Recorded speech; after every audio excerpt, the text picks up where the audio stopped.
Bonnie, can you explain the continual references to Turn Around Bright Eyes? No, I can't. In a nutshell, no. Sorry about that. It's all in the mind of Steinman. It's all in the mind of Steinman, yeah, definitely.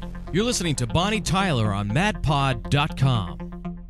Live coast to coast from London with pop rock singer-songwriter Bonnie Tyler joins us. Now, Bonnie, Take Me Back was the follow-up single from Faster Than the Speed of Night, issued December 3rd, 1983, peaking at number 46. Bonnie, when you released the LP Angel Heart with a German company, CBS realized the quality product they had in their catalog, so they released the best of Bonnie Tyler, promoted it on television with non-stop advertising, and it went platinum. Every time you release a new album, happens to me. Your old record company releases another hit compilation from their vaults. I know.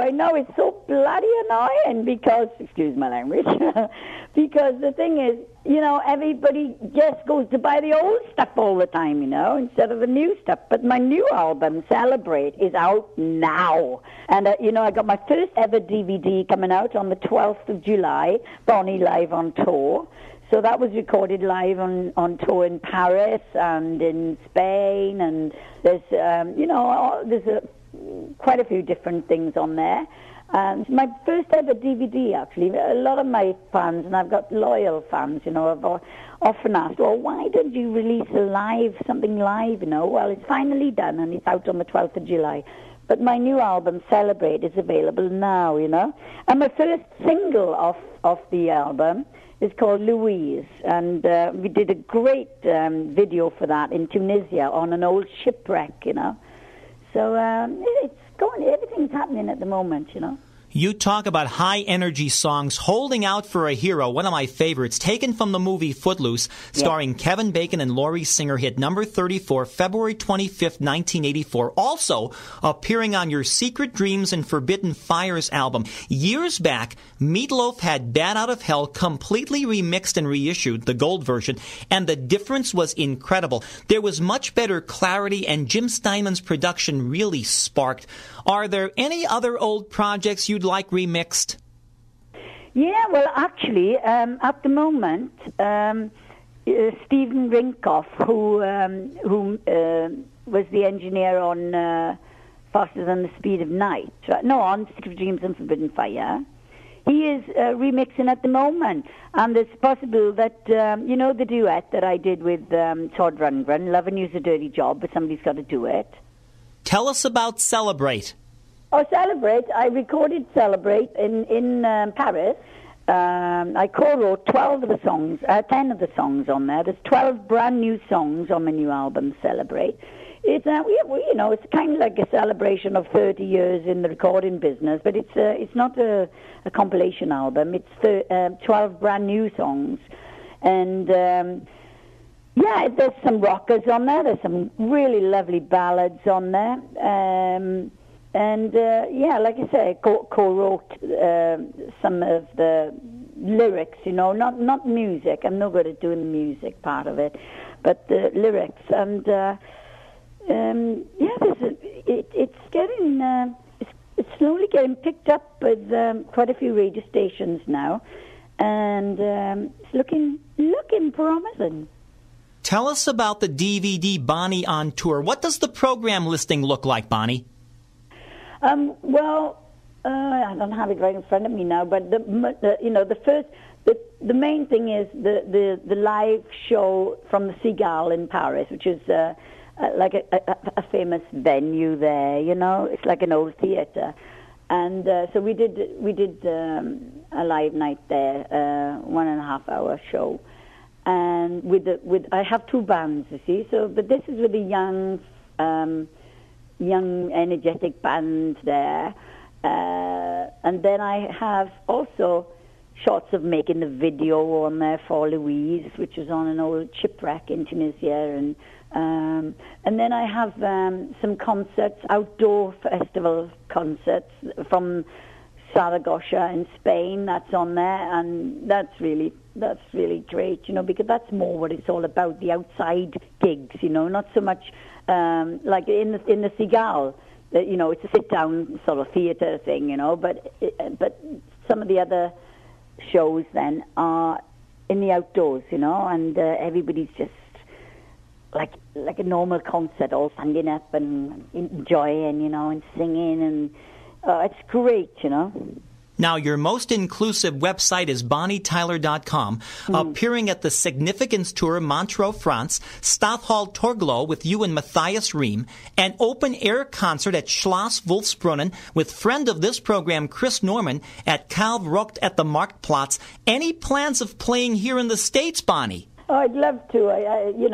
I'm just hoping the album will take off over there, I'm just hoping that it will eventually be successful, and then, obviously, then I'll start to sell tickets, and I'll be able to, a tour will be viable. But I love touring, This is what it's all about for me. I love doing the live gigs with my band. I'm not sure if I just told you, but day before yesterday, I was doing the Harley Davidson Rock Festival.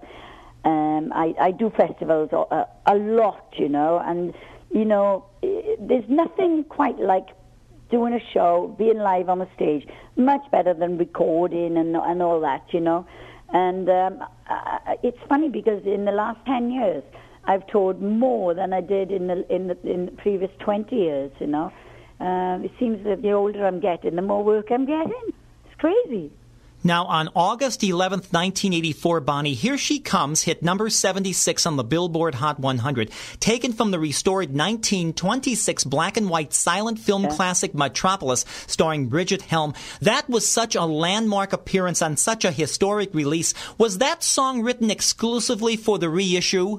Giorgio Moroder wrote that, yes, because he did all the soundtrack for that film, and it was a long time ago since I recorded that. But I know it only got to 76 in America, but it was number one in parts of Europe, that song. It's a great song.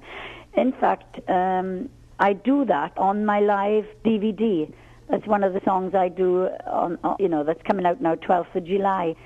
So, you hear that again.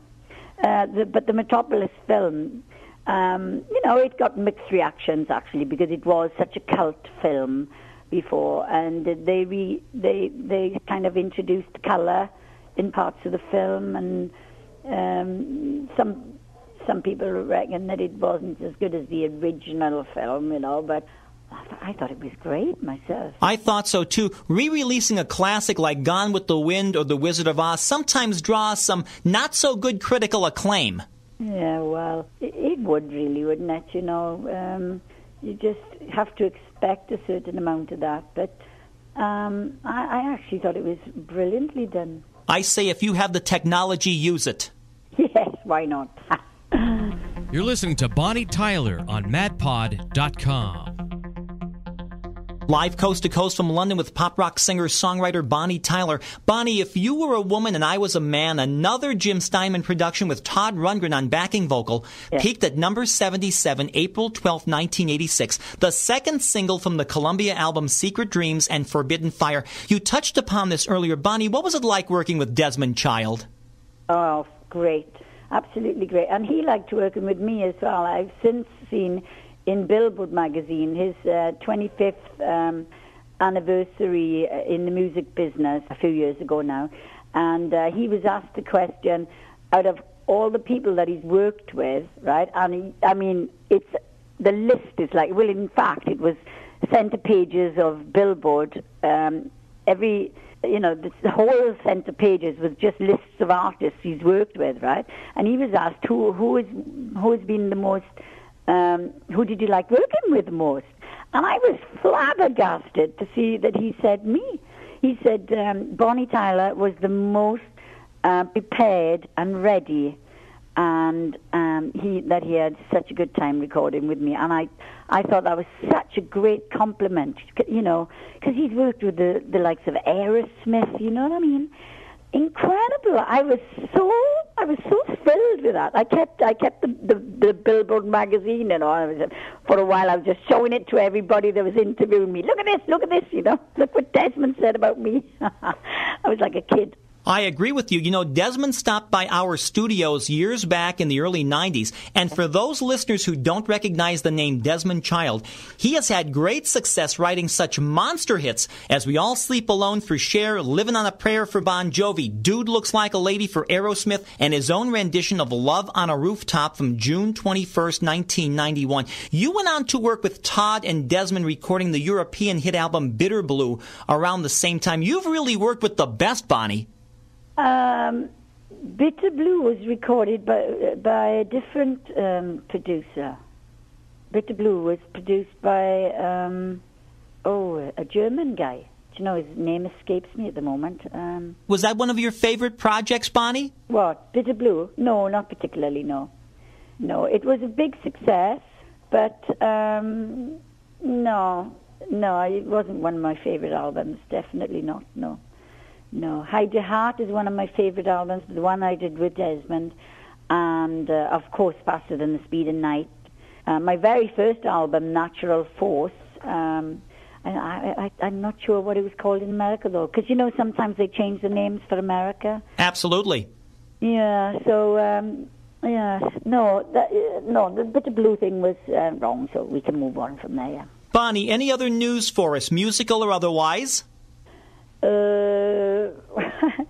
Well, you know, all my gigs and what I'm up to is always on an American-run website, actually, and it's bonnietyler.com. So, you know, if they need to know anything about Bonnie, they can go on there and they can see all the photographs, or they can see the video of Louise, my new single. And, you know, there's all the information of the live on tour with Bonnie Tyler as well, yeah. You have been wonderful to speak with. It has been worth the wait, Bonnie. Thank you.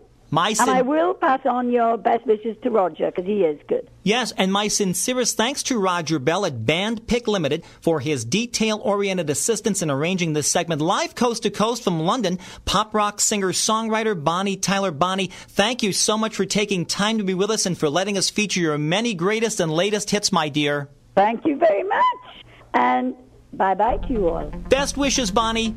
Thank you, Shadow. Thank you, Bonnie Tyler and Shadow Steel. I'm Jay Donnelly, madpod.com.